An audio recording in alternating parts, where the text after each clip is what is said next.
Hello বন্ধুরা, তোমাদেরকে একটা জিনিস দেখাবো। এই যে দেখছো আমার রঙ্গন গাছ, অবস্থা খুবই খারাপ, একদম ফুল দিচ্ছিল না। তারপরে মানে গাছের পাতা টাতা শুকিয়ে গেছিলো। এই আমি তুলেছি, ওইটা এই পটে ছিল। এটা একটা দেখতে পাচ্ছ তো, এর মধ্যে থেকে এতগুলো চারা হয়েছে। দেখো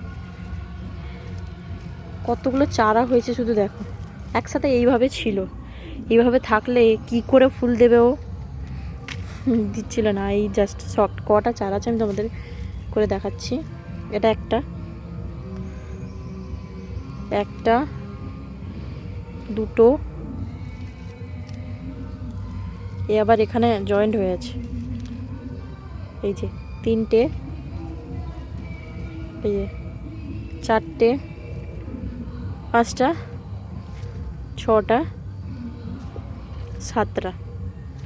সাতটা গাছ, মানে এই মেন গাছটা থেকে 7টা গাছ এই বড় গাছটা থেকেই হয়েছে।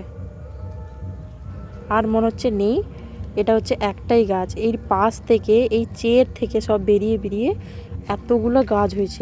এটা বুঝতে পারছো নিশ্চয়ই, ওখান থেকে ছিঁড়েছি আমি। এই যে দেখো, দেখলে বুঝতে পারবে, ওখান থেকেই আমি সাইড করেছি এগুলোকে।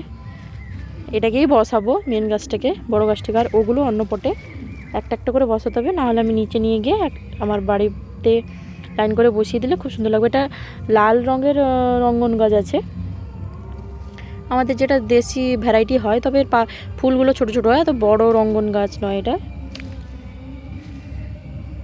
কারো যদি লাগে আমাকে বলো, আমি দিয়ে দেবো। অনেক গাছ আছে আমার কাছে। Bye bye.